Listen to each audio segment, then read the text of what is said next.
नमस्ते, आप सभी दर्शकों का बहुत बहुत स्वागत है। आपके साथ मैं हूं जयप्रकाश शर्मा। यूपी मांगे उत्तर लेकर हाजिर हो चुका हूं। आज यूपी मांगे उत्तर में दाल मंडी लेकर चलूंगा मैं आपको। जी हां, दाल मंडी, दाल खरीदने के लिए नहीं बल्कि दाल मंडी पर जो सियासत हो रही है, दाल मंडी पर अखिलेश का दंगल, ये पहले पढ़ लीजिए। आज इसी मुद्दे पर हम बात करने चल रहे हैं और चलेंगे बात करने बाबा की नगरी काशी की। जी हाँ, हम बात कर रहे हैं वाराणसी। केंद्र में मोदी और यूपी में योगी सरकार आने के बाद काशी बदल रहा है, विकास की नई उड़ान भर रहा है। तंग गलियों वाली काशी विकास से बातें कर रही है। काशी विश्वनाथ कॉरिडोर बना, रुद्राक्ष कन्वेंशन सेंटर, अगर आप गए हो तो वो भी बड़ा अच्छा बना है। रोपवे बन रहा है और कई वंदे भारत वाराणसी से चल रही हैं। घाटों का निर्माण हो रहा है। लेकिन काशी का एक हिस्सा है दाल मंडी, जो आज भी तंग गलियों वाला है। जी हाँ, और ये बाबा विश्वनाथ के मंदिर को जोड़ता है, जो एक बताया जा रहा है कि एक लिंक रोड बनना है, वहां चौड़ीकरण का कार्य कराया जाना है। लेकिन कुछ सियासी लोगों को ये चुभ रहा है, खासकर सपा और उसके सुप्रीमो अखिलेश यादव को। दाल मंडी के ध्वस्तीकरण पर अखिलेश यादव ने सरकार को घेरने की कोशिश की। अखिलेश ने आरोप लगाया कि कई पीढ़ियों से रोजगार कर रहे लोगों को परेशान किया जा रहा है। सवाल यह है, क्या अखिलेश यादव खास वोटर्स के लिए सब कुछ कर रहे हैं? खास वोटर्स आप समझ गए, क्योंकि यहाँ 80% से ज्यादा जो दुकानें आ रही हैं वो मुस्लिम समाज की आ रही हैं, इसलिए अखिलेश यादव कूद गए। जी हाँ, या वो सचमुच दाल मंडी के लोगों की बात कर रहे हैं? आज हम इसी पर चर्चा करेंगे, लेकिन पहले आप रिपोर्ट देखिएगा। वाराणसी में दाल मंडी की सड़क को चौड़ा करने का काम चल रहा है। 650 मीटर की सड़क को करीब 17.5 मीटर चौड़ा किया जाना है। इसे लेकर पीडब्ल्यूडी का एक्शन चल रहा है। दाल मंडी में एक्शन शुरू हुआ तो कुछ व्यापारियों ने सरकार के आदेश को सिर आंखों पर रखकर दूसरी जगह दुकान शुरू कर दी, तो कुछ व्यापारियों ने ध्वस्तीकरण का विरोध शुरू कर दिया। फिलहाल मुस्लिम व्यापारियों, महिलाओं के विरोध की वजह से दाल मंडी की 3 मंजिला दुकानों पर हथौड़ा एक्शन तो रुका हुआ है, लेकिन सियासत जरूर शुरू हो गई है। समाजवादी पार्टी के मुखिया अखिलेश यादव ने इसे पॉलिटिकल डिमोलिशन करार दिया। सरकार पर लोगों को डराने का आरोप लगाया। कोई यहाँ हिस्ट्री बचाने के लिए नहीं है, ना हेरिटेज बचाने के लिए है। ये पॉलिटिकल डिमोलिशन होने जा रहा है। ये पॉलिटिकल अप्रोच है उनकी, और पॉलिटिकल अप्रोच इसलिए है क्योंकि वो चुनाव उस बाजार से या उसके आसपास जीत करके नहीं जा पा रहे हैं। अखिलेश यादव ने आरोप लगाया कि व्यापारियों के रोजगार छीने जा रहे हैं। बीजेपी की संकीर्ण मानसिकता में दाल मंडी के व्यापारी पिस रहे हैं। लोगों को परेशान किया जाए, कैसे किया जाए, तकलीफ कैसे पहुंचाई जाए, उनका कारोबार कैसे छीना जाए, उनको अपने डर से, अपने सरकार की ताकत से, सरकार के डर से कैसे डराया जाए जिससे वो अपनी मांग भी न मांग सकें। समाजवादी पार्टी के मुखिया ने दाल मंडी को लेकर सियासी दंगल शुरू किया तो बीजेपी ने इसे ओछी सियासत करार दे दिया। बीजेपी की तरफ से अखिलेश पर जमकर पलटवार हुआ। देखिए, अखिलेश यादव हर उस सरकारी काम में बाधा डालते हैं जो लीगल हो। अब काशी विश्वनाथ के मंदिर के लिए रास्ता साफ हो रहा है, अवैध वहाँ जो निर्माण है उसको हटाया जा रहा है। तो सरकारी ज़मीन पर कब्जा करेंगे, सरकारी ज़मीन पब्लिक यूटिलिटी के लिए होती है, उस पर कब्जा करेंगे तो सरकार अपनी कार्रवाई करेगी ना। फिलहाल दाल मंडी चौड़ीकरण को लेकर विवाद गहराता जा रहा है। प्रशासन के काम में रुकावट डालने को लेकर कुछ लोगों पर एफआईआर दर्ज की गई है। जल्द ही इसके ध्वस्तीकरण का काम फिर से शुरू होगा। ब्यूरो रिपोर्ट, जी मीडिया। तो चलिए, आज दाल मंडी पर अखिलेश का दंगल, इसी पर हम बात करेंगे। दाल मंडी जो वाराणसी में है, बाबा विश्वनाथ की नगरी में है। माना जा रहा है कि जो विश्वनाथ कॉरिडोर है उसके लिंक रोड है, यानी बाबा के दरबार तक पहुंचने में जो तमाम श्रद्धालु आते हैं उनके लिए काफी फायदा होगा, यानी चौड़ीकरण होगा। ये विवाद क्या है? अखिलेश यादव क्यों कूद पड़े? आखिरकार ये जरूरत क्यों पड़ गई अखिलेश यादव को? क्योंकि अतिक्रमण को तो हटाते रहता है प्रशासन, कई जगह दुकानें तोड़ी जाती है, उसमें अखिलेश यादव क्यों नहीं कूदते और यहाँ क्यों कूदे? उसके पीछे की भी कहानी इस चर्चा के दौरान निकलकर सामने आ जाएगी। चलिए, हमारे साथ महंत यति चित्तानंद, हिंदू धर्म गुरु, वो रहेंगे हमारे साथ। सुमैया राणा, प्रवक्ता है समाजवादी पार्टी की, वो हमारे साथ रहेंगे। शुभम गुप्ता है, टाउन प्लानर है, वो हमारे साथ रहेंगे। जयपाल, जी मीडिया संवाददाता, हमारे साथ वाराणसी से सीधे जुड़ेंगे, उनके पास दाल मंडी के बारे में जानकारी लेंगे, आपको दाल मंडी भी दिखाएंगे, वो विवाद दिखाएंगे जिस पर अखिलेश यादव कूद रहे हैं, जो कह रहे हैं कि पॉलिटिकल डेमोलेशन है। और ऋचा सिंह रहेंगी, प्रवक्ता है बीजेपी की, वो भी हमारे साथ जुड़ेंगे, उनका भी रुख करेंगे। लेकिन सबसे पहले जयपाल का रुख कर लेते हैं। जयपाल, जरा बताइए, दाल मंडी का हाल दिखाइए जिस पर अब ये विवाद हो रहा है, क्योंकि अखिलेश यादव भी कूद पड़े। वो दाल मंडी का विवाद है क्या, और दरअसल इस पीछे की वजह सियासत क्यों हो रही है? जेपी, देखिए, दाल मंडी इस वक्त काफ़ी ज़्यादा सुर्खियों में है और इसको लेकर हर कोई अपनी अपनी सियासी जो रोटियां हैं वो भी सेकने लगा है।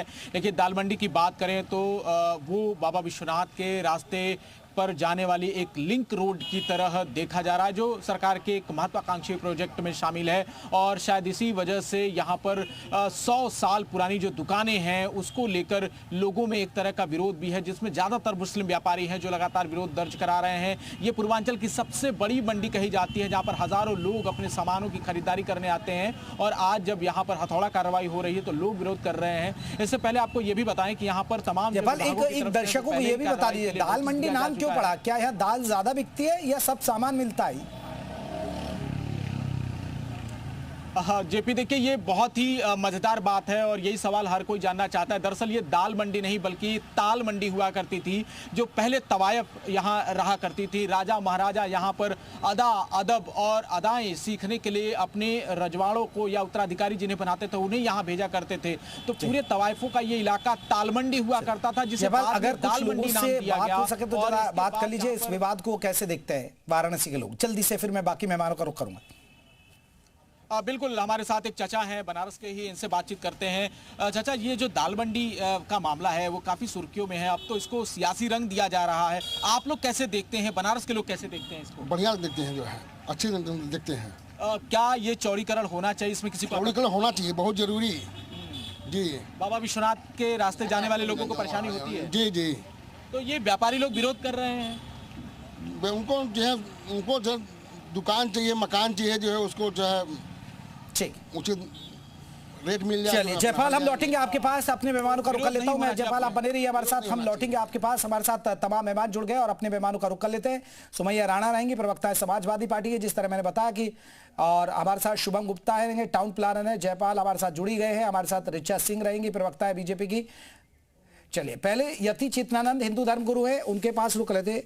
आप कैसे देखते हैं यति चेतनानंद जी इस पूरे विवाद को, और अखिलेश यादव भी अब इस मुद्दे में कूद गए हैं?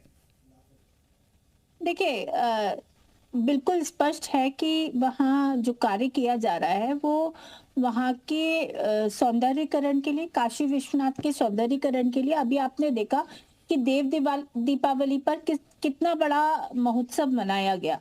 अखिलेश यादव जी को चिंता है कि जब सौंदर्यीकरण होगा, देश विदेश से लोग आएंगे, लाखों करोड़ों, लगभग 300 करोड़ का व्यापार हुआ है दीपावली पर।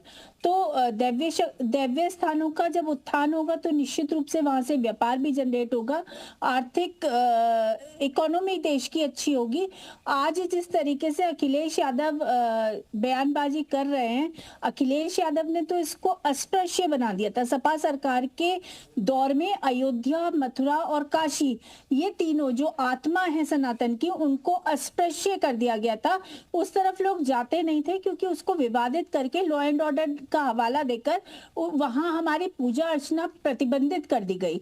तो आज निश्चित रूप से जब ये सब किया जा रहा है तो अखिलेश यादव की चिंता जायज है। वो जानते हैं कि इसका परिणाम सुखद होने वाला है। आप ये करिए, मैं लौटूंगा सुमैया राणा से, एक बात में एक बात और कंक्लूड कर दूं। अभी आपने कहा कि ये तवायफों की वो नहीं थी, यहाँ पे तवायफों को बसाया गया अपमानित करने के लिए, क्योंकि ये जो दाल मंडी है ना, ये सिर्फ 100 मीटर दूर है काशी विश्वनाथ से। ये जो पूरा एरिया है, ये बदनाम करने के लिए उस जगह को लोगों हीन भावना से लोग देखें, इसलिए ये सब चलिए अब वो दौर गुजर गया, अब दाल मंडी कहा जाता है। और बड़ा पैसा देखिए, वहाँ मुआवजा दे रही है सरकार। नहीं, यही चीज है, ये मैं क्लियर करूंगा आपसे, मैं लौटूंगा। सुमैया राणा, ये पॉलिटिकल डेमोलेशन आपको क्यों लग रहा है? क्यों अखिलेश यादव को लग रहा है कि ऐसा है, और दाल मंडी को लेकर आप चिंतित क्यों हैं? देखिए, बिल्कुल आपका सवाल जायज है। जी तरीके से बुलडोजर चलाया जा रहा है और जमाने में हम लोगों का ट्रांसपोर्ट का ऑफिस भी वहाँ पे हुआ करता था। सुमैया जी, आपने शायद अपने टेलीविजन का ऑडियो ज्यादा कर रखा है, जरा आप देखिएगा, क्योंकि आपका ऑडियो हम तक बेहतर तरीके से नहीं मिल पा रहा है। आपको आ रही है आवाज में? हाँ, अब थोड़ा बेहतर हुआ है।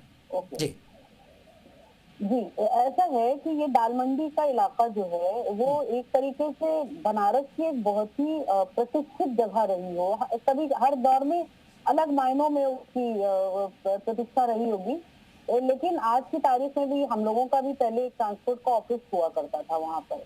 अब तो खैर नहीं है, वो पापा के जमाने की बात है। तो ये खाली दाल मंडी की बात नहीं है, ये खाली बनारस की बात नहीं है। ये इस तरीके की बुलडोजरीकरण जो करते हैं ये, और जिस तरीके का लखनऊ में अकबर नगर को ढहाया गया था, आपको मालूम है, सौंदर्यीकरण के नाम पे। और सौंदर्यीकरण कोई विश्वव्यापी सौंदर्यीकरण नहीं होने जा रहा था, वो एक नाले के पास बसे हुए लोगों को हटा के और वहाँ पे ग्रीनरी लगाई जा रही थी। मैं मानती हूँ कि ग्रीनरी बहुत जरूरी है पर्यावरण के लिए, पर्यावरण से ही हमारा जीवन है, लेकिन जो ऑलरेडी जीवित लोग हैं उनको जीते जी मारने की जरूरत क्या है?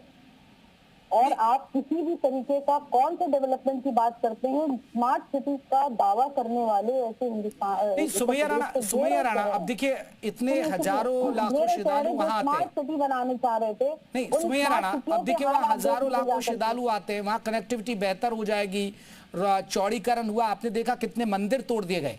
आप ही लोग तो सवाल उठाते हैं ना, वहाँ जब बाबा विश्वनाथ कॉरिडोर बना तो कितने मंदिर तोड़ दिए गए। तो भाई दुकान टूटने में क्या दिक्कत है भाई? और ये भी वो दुकान जिनके पास कागज नहीं है। सुमैया राणा, आपको पता हो तो दस्तावेज नहीं है किसी के पास। ये बिल्कुल नहीं है मंदिर टूटे कि मस्जिद टूटे कि क्या टूटा, रहने वालों के आशियाने टूटे, जो उन्होंने तिनका करके अपनी मजबूर जिंदगी से जोड़। सुमैया राणा, उन पर नहीं है, कागज नहीं है उन पर, सुनने का अगर काम कोई उन पर दस्तावेज नहीं है। वो निर्दयी सरकार है, निर्लज सरकार है। सुमैया राणा, उन पर दस्तावेज नहीं है उन पर कि वो उनकी जगह है, वो सब एक किराएदार के तौर पर है। अच्छा, मैं आपसे ये पूछना चाहती हूँ, हिंदुस्तान के अंदर, सिर्फ उत्तर प्रदेश नहीं, पूरे हिंदुस्तान के अंदर कितने लोग होंगे इस तरीके के? अगर आप निकाल करके देख ली, मुझे पूरा आंकड़ा नहीं मालूम, लेकिन मेरी अपनी बुद्धि जितना कहती है, कम से कम 30 से 40% लोग इसी तरीके की जगहों पर रह रहे हैं। लेकिन क्योंकि वो भारतीय हैं, वो गरीब है, वो कहाँ जाएंगे? सुमैया राणा जी, ये आवाज इसलिए उठ रही है क्योंकि वो मुस्लिम है। नहीं, भारतीय छोड़िए आप, सुमैया राणा, ये मुस्लिम है इसलिए उठ रही है ना ये आवाज। तो एक विशेष वोट बैंक है समाजवादी पार्टी का। आप इसको हिंदू मुस्लिम डाल रहे हैं। मेरे पास अभी कुछ दिन पहले एक ब्राह्मण व्यक्ति आया था, सम ओझा नाम था उनका, मैंने वीडियो डाली थी फेसबुक के ऊपर। उनको यहाँ पर पुराने लखनऊ से विस्थापित कर दिया गया, पूरी एक पट्टी को, उसमें वो एक ब्राह्मण व्यक्ति भी। ठीक है, तो यहाँ पर बात हिंदू मुसलमान की नहीं, यहाँ इंसानियत की बात है। ये बात से इंसानियत की बात। ऋचा सिंह, ये एक बड़ी बात है, बात हिंदू मुसलमान की नहीं है। ठीक है, देखिए मैंने वहां जाना, वहां पता किया, हो सकता है कि शायद सुमैया राणा भी जानती होंगी, वहां ज्यादातर 80% मुस्लिम दुकानदार हैं। वहां किसी पर कोई कागज नहीं है, वो एक किराएदार के तौर पर है, लेकिन 100 वर्षों से भी ज्यादा उनकी दुकानें चल रही हैं। अगर आप सभी को जाड़ देंगे, आप मुआवजा नहीं दे रहे, ऋचा जी ये भी पता कर लीजिए, मैंने ये पता किया कि आप मुआवजा नहीं दे रहे, क्योंकि जो दस्तावेज दिखाएगा वो मुआवजा पाएगा। हालांकि जो 20% के आसपास जो हिंदू दुकानदार हैं, उन्होंने अपनी दुकान दे दी है बाबा विश्वनाथ के नाम पर, वो छोड़कर अपना जा गए। लेकिन भाई जो 100 साल से वहां रोजी रोटी चला रहा है, आप अगर उन पर दस्तावेज नहीं है तो आप उन्हें बेदखल कर देंगे, वो बेचारा क्या करेगा? 100 मतलब 2-2 पीढ़ियां, 3-3 पीढ़ियां हो जाती है ना 100 साल। ऋचा सिंह, नहीं देखिए, विकास के मार्ग को अवरुद्ध करने के लिए अफवाह फैलाने का काम समाजवादी पार्टी के द्वारा किया जाता है। समाजवादी पार्टी के राष्ट्रीय अध्यक्ष लगातार मुस्लिम तुष्टीकरण के नाम पर अफवाह फैलाने का काम। पार्टी के ही विकास, देखिए बीच में मत बोलिए सुमैया जी, बीच में मत बोलिए। कम से कम इतना आप लोग इतना नीतिगत ख्याल करना सीखिए कि अपनी बारी में बोलिए, वरना मैं अगली बार आपको बोलने नहीं दूंगी। तब ये मत कहिएगा कि मुझे विशेष कारणों से बोलने नहीं दिया जा रहा है, क्योंकि आप लोगों को हर बात पे विक्टिम कार्ड खेलने क्या जाते हैं। कब तक हर बात पे विक्टिम कार्ड खेलेंगी? कब तक हर बात पे विक्टिम कार्ड खेलेंगी? विकास के मार्ग को अवरुद्ध करने का प्रयास कतई न करें। सुमैया राणा, उनकी बात हो जाए ना पूरी, फिर आ जाना। बाबा की नगरी में, काशी में जो है दाल मंडी का चौड़ीकरण किया जा रहा है, क्योंकि व्यापारियों के हित में है, और इसके लिए लगातार प्रशासन के द्वारा वहां के लोगों से बातचीत भी की जा रही है। 2 गुना जो है मुआवजा दिया जा रहा है, लेकिन अपने कागज दिखाने होंगे। इसके लिए चौक इलाके में वहां पर एक कार्यालय भी, प्रशासनिक भवन खोल दिया गया है कि जिसके पास भी कागज है, यहाँ तक कि अगर आपके पास बिजली का बिल भी है, आपके पास कोई पीला कार्ड है, आप उसको भी लेकर जा सकते हैं और अपनी तमाम समस्याओं का निस्तारण कर सकते हैं। लेकिन आपको समझ में आएगा कि पिछले 20 दिनों में कोई एक भी अपनी समस्या लेकर उस कार्यालय के भीतर नहीं गया, क्योंकि प्रेस कॉन्फ्रेंस करके इनको मुश्किल तुष्टीकरण करना है और विकास के मार्ग को अवरुद्ध करना है। भारतीय जनता पार्टी मैं आपकी बात को बड़ा कर रहा हूं। नहीं, रिचा जी देखिए, मैं सुमैया राणा से ये बात तो करूंगा, लेकिन ये बात तो आपसे पूछूंगा, भाई वो मुसलमान है तो आप इसका मतलब उन्हें उजाड़ देंगे क्या? आप सीधा बताइए ना। अब 100 ठीक है, उन पर कागज नहीं, मैंने पता किया कागज नहीं है वहां, 90% लोगों पर कागज नहीं है। आपने बिजली बिल का जिक्र किया, वहां पता चला कि बिजली बिल देते ही नहीं है लोग, बरसों से बिजली बिल का है ही नहीं उन पर। बिल्कुल आप सही है, लेकिन कुछ तो रास्ता होगा ना भाई। अगर 100 बरस से वो किराए की दुकान पर चला रहे हैं तो कुछ तो रास्ता होगा ना सरकार के पास। भाई मुस्लिम है हटा दीजिए बस और तोड़ दीजिए, इसका मतलब तो यही होगा। फिर तो समाजवादी पार्टी को मौका मिलेगा ना। देखिए, चौक थाने में कार्यालय, प्रशासनिक भवन खोला गया है। अगर किसी को भी अपनी कोई दिक्कत है तो वो इन दिक्कतों के साथ उनके पास जा सकता है और अपनी समस्याओं को हल कर सकता है। लेकिन आप कार्यालय जाएंगे नहीं, आपके पास कागज नहीं है, ये भी जाकर आप वहां पे दर्ज नहीं कराएंगे और केवल आप एक जो है तुष्टीकरण के नाम पर राजनीति करने का प्रयास करेंगे, तो ये अपने आप में निंदनीय है। आखिर विकास का मार्ग अवरुद्ध करने का प्रयास बार बार समाजवादी पार्टी के द्वारा क्यों किया जाता है? इसी तरीके से लखनऊ में जब अवैध जो है इमारतों को हटाकर वहां उनका डिमोलिशन करके वहां पर लोगों को, गरीबों को घर दिए जा रहे थे, दूसरी जगह बसाया जा रहा था, तो भी समाजवादी पार्टी के लोगों को ही दिक्कत थी, क्योंकि ये विकास नहीं होने देना चाहते हैं। भारतीय जनता पार्टी सबका साथ, सुमैया राणा देखिए, अब जब कागज नहीं, बिजली बिल आप भर नहीं रहे और फिर वो विकास के रास्ते में अवरुद्ध बन रहा है, दिक्कतें आ रही हैं, तो भाई हटाना तो पड़ेगा ना सुमैया राणा, और जाना पड़ेगा। अब आपको क्योंकि चिंता है कि वहां 80% मुस्लिम दुकानदार है, व्यापारी हैं, वो वोट बैंक आपको चाहिए, तो आप खड़े हो गए। कोई कागज नहीं है तो यकीनी तौर पर है। अगर हम ऊपर से बैठे, हमारी जिम्मेदारी है कि जो भी इनकी क्रियाकलाप हो सकता तक पर हम बात करें। लेकिन आप देखिए, अयोध्या में इन्होंने यही किया था, राम पथ के नाम पर इन्होंने गरीब लोगों को परेशान किया, सताया, उखाड़ के फेंक दिए गई भारतीय जनता पार्टी यहाँ से चुनाव में। और आज भी सोच रहे हैं, लेकिन हम बहुत बड़ी बहादुरी का काम कर रहे हैं, माफ कीजिएगा, आप गरीबों की आ ले रहे हैं सबसे पहले। और अगर आपको कागज ठीक नहीं मिलता है तो आप आपसे कागज मांगिए, कागज मांगिए, लेकिन आप उनको इस तरीके से डिमोलिश नहीं कर सकते, किसी के आसानी को नहीं तोड़ सकते हैं। ये बुलडोजर एक्शन आखिर एक कम्युनिटी के और गरीब मजलूम बहुत सारे बुलडोजर के ऊपर भी क्यों चलता है। चलिए मैं लौटूंगा आप लोगों के पास, आप लोगों के पास। शुभम गुप्ता हमारे साथ टाउन प्लान है। शुभम साहब, आप कैसे देखते हैं इस पूरे विवाद को? सबसे बड़ी बात है, देखिए विकास करना पड़ेगा तो चीजें हटानी पड़ेंगी, और वो चीज जो अतिक्रमण है, जो अवैध है, तो उसके लिए तो रास्ता बनेगा। बिल्कुल।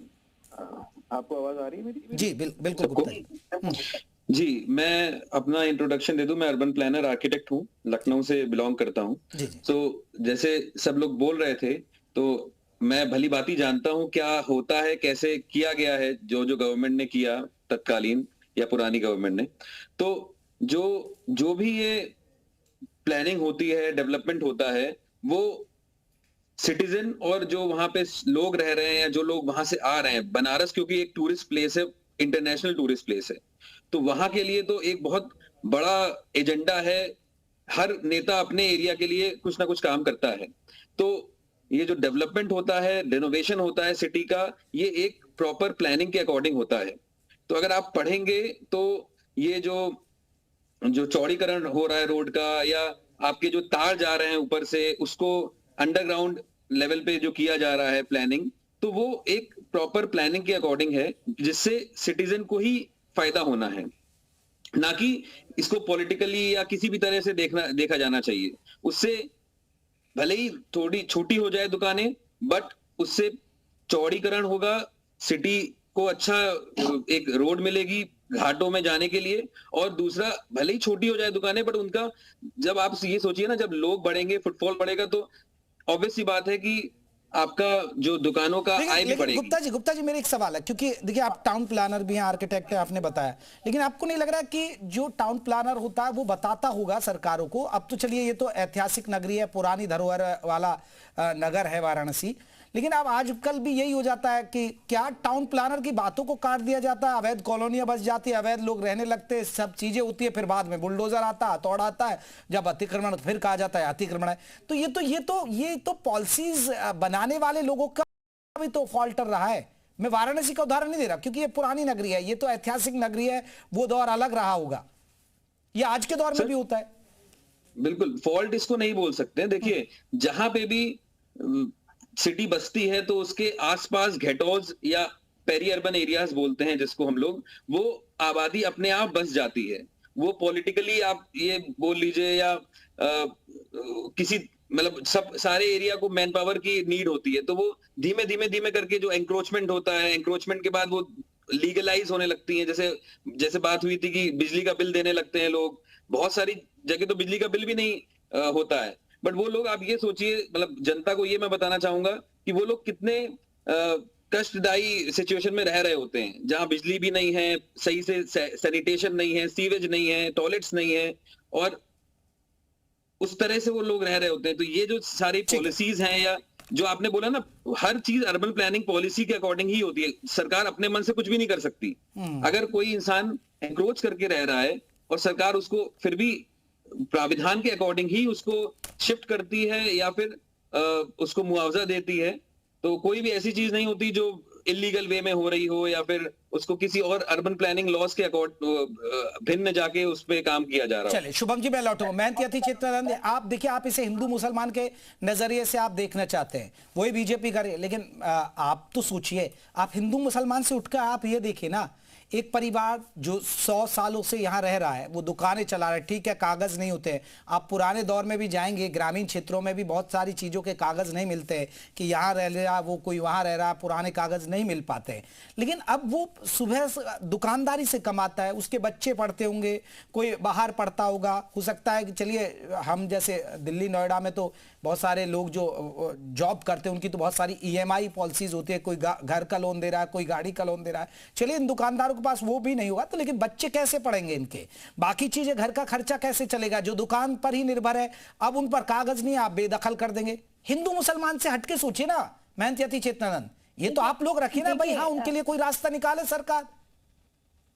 देखिए ये बहुत स्पष्ट है कि इसमें कहीं भी हिंदू मुसलमान का एंगल लिया नहीं जा रहा, लेकिन अखिलेश यादव जी को इस एंगल को एंटर कराना है कि क्या सिर्फ आप कह रहे हैं वहां 80% मुसलमान दुकानदार हैं, तो 20% तो इसका मतलब हिंदू दुकानदार भी हैं। तो क्या हिंदू दुकानदारों को नहीं अलग किया जा रहा है उस जगह से? क्या ये कहा जा रहा है कि मुसलमानों को हटा देंगे और हिंदुओं को वही रखेंगे?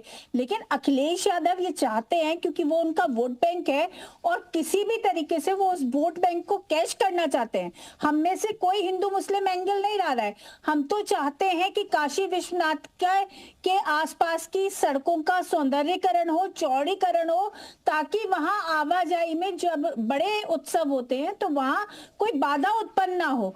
और ऋचा जी ने बहुत स्पष्ट कर दिया है कि वहां कार्यालय खुला हुआ है, तो आप फिर क्यों प्रेस कॉन्फ्रेंस कर रहे हैं? आप कार्यालय क्यों नहीं भेज रहे हैं?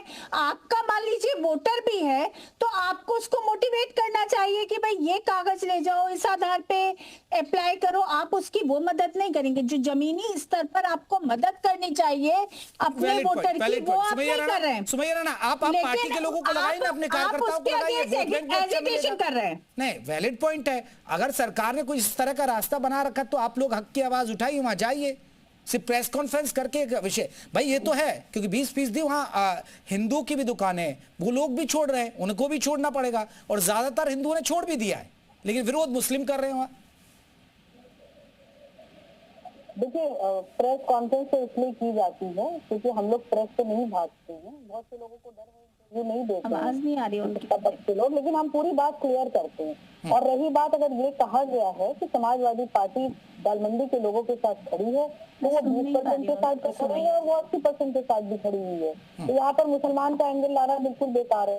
वो एक अलग बात है कि क्योंकि वहाँ पे 80% मुसलमान है, वो उनके वोटर है, कुछ भी आप कह लो, लेकिन दलित शोषित पिछले लोगों के साथ समाजवादी हमेशा खड़ी रही है और आज भी खड़ी हुई है। और ये दिशा निर्देश दिए गए हैं लोगों को, वहाँ के जो बनारस के लोग हैं, वहाँ के लोकल यूनिट्स को ये दिशा निर्देश दिए गए हैं कि उनकी जो भी परेशानियां हो, जिस भी तरीके के लेवल की वो दिक्कतें उठा रहे हैं, उनके पास जाएं, उनकी मदद करें। तो ये बताने की जरूरत नहीं है, वो वहाँ पर जमीनी स्तर पर लोग लग गए हैं इस प्रेस कॉन्फ्रेंस के बाद से। लेकिन मैं सिर्फ ये कहना चाहती हूँ कि इंसानियत का कत्ल करके कब तक शहरों पर इमारतें बनाते रहेंगे लोग? ठीक है, आप हिंदू मुसलमान का एंगल लाकर सरकार के कार्य को बाधित करना, ये अपने आप में बहुत शर्मिंदगी वाला विषय है। किसानों ने बहुत मेहनत करके सदियों में जा करके अपना घर बनवाया होगा, उस आशियाने को छीनने से पहले उनको कोई ऑल्टरनेट आप दे सकते हैं। और अभी आप बोल रहे हैं कि कोई मुआवजे का ऐलान नहीं हुआ। भारतीय जनता पार्टी की प्रवक्ता कहती है कि मुआवजे की बात दिखाएंगे नहीं, बिजली का बिल आप भरेंगे नहीं, और आप ये तो गरीब, ये तो दुकानदार हैं, आपके यहाँ तो आपके सांसद भी बिजली चोरी में पकड़े जाते हैं। कैसी बात करती हैं आप? अब मैं लिस्ट गिनाऊं भारतीय जनता पार्टी के मजलूम है क्या वालों को? बर्क साहब भी मजलूम है क्या जो बिजली चोरी में पकड़े गए? उनको होटल सड़क पे खोलना पड़ जाता है, वो गाड़ियों पे खड़े होकर के आप एक लंबे समय से उनके परिवार में सांसद ही नहीं, लेकिन उसके बावजूद भी पता चला जब संबल में दंगा कराने का प्रयास किया गया। चेतमान जी रुकिए, ऋचा सिंह, सुमैया राणा, ठीक है, ऋचा सिंह, सुमैया राणा को आपने सुना, आप बेबस लोगों को टारगेट कर रहे हैं, और क्या इसमें हिंदू मुस्लिम का एंगल आना चाहिए? ऋचा सिंह, नहीं देखिए, इसमें हिंदू मुसलमान का कोई एंगल नहीं है।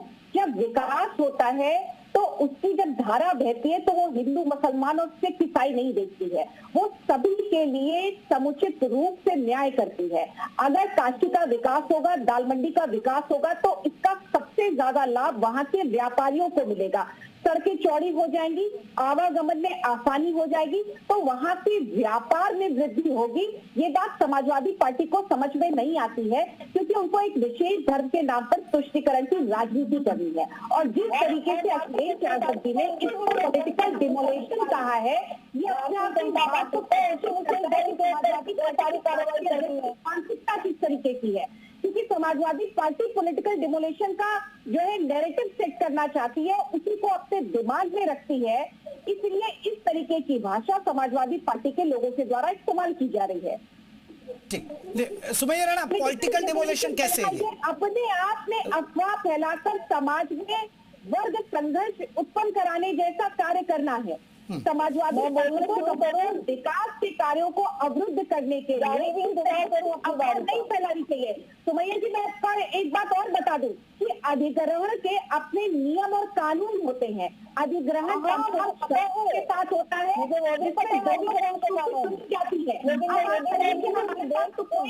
संविधान हम सर्वोपरि हो, सबको बराबर ही लेते हैं, पानी बराबरी को खत्म नहीं कर सकते। स्वयं बताया कि सौंदर्यीकरण के नाम पर बराबरी को खत्म नहीं कर सकते, सौंदर्यीकरण के नाम पर समाजवादी पार्टी विकास के मार्ग को अवरुद्ध करना चाहती है। विकास का मार्ग अवरुद्ध किया जाएगा, आपके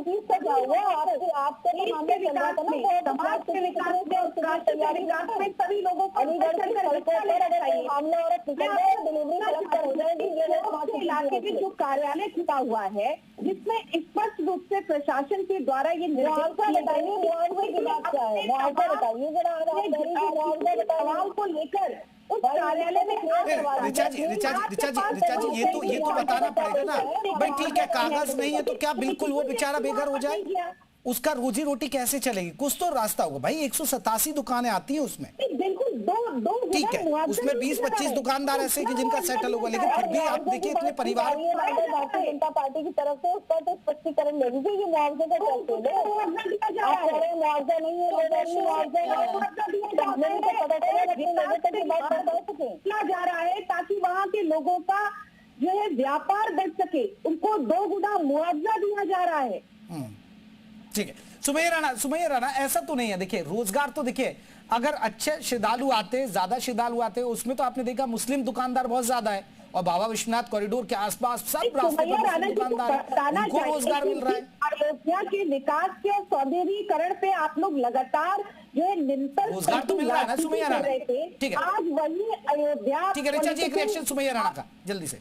नहीं, इनसे एक सवाल पूछ लीजिए कि विकास और सौंदर्यीकरण बता रहे हैं, इंसानियत की लाशें चढ़कर गई, सारा सौंदर्यीकरण होगा क्या? यानी इंसानियत की लाशों पे चढ़ के सारा सौंदर्यीकरण करेगी भारतीय जनता पार्टी? चले, मैं माफी चाहूंगा, मेरे पास इतना ही वक्त था। दाल मंडी पर अखिलेश का दंगल हम बात कर रहे थे। देखिए, लोगों को उजाड़ा जा रहा, कागज है नहीं, तो भाई कुछ तो सरकार को करना चाहिए। क्या इसमें हिंदू मुसलमान नहीं, लेकिन 100 सालों से अगर वो दुकानें चला रही, कुछ तो रास्ता बनता है। नमस्ते।